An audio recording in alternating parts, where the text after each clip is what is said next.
வணக்கம் மக்களே.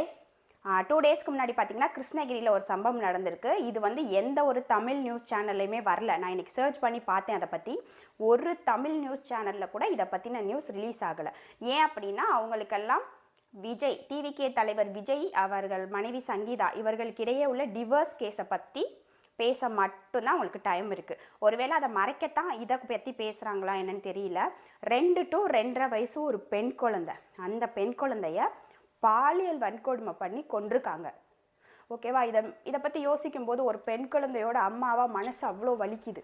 ஒரு பெண் குழந்தைய முன்னாடியெல்லாம் ஒரு சில காரணங்களால் பெண் குழந்தை வேண்டான்னு சொல்லுவாங்க. இப்போ இந்த ஒரு காரணத்துக்காக பெண் குழந்தை வேண்டாம் அப்படின்ற ஒரு நிலைமைக்கு வந்தாச்சு. ஏன்னா தமிழ்நாட்டில் பெண் குழந்தைங்களுக்கு சின்ன குழந்தை, பிறந்த குழந்தைக்கு கூட சேஃப் இல்லை. ஓகேவா?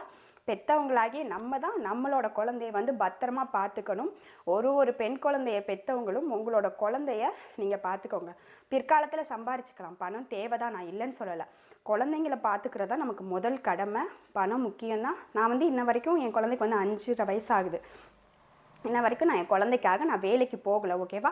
வீட்டில் இருந்து சின்ன சின்ன ஒர்க் பண்ணிகிட்ருக்கேன். நீங்களும் அந்த மாதிரி பண்ணுங்கள். நம்ம குழந்தைங்கள நம்ம மட்டும்தான் பத்திரமா பார்த்துக்கணும். யாரை நம்பியும் பெண் குழந்தைங்களை விட்டுட்டு வேலைக்கு போகிறத நிறுத்திடுங்க. ஓகேவா? நம்ம குழந்தைங்கள நம்ம தான் பார்த்துக்கணும்.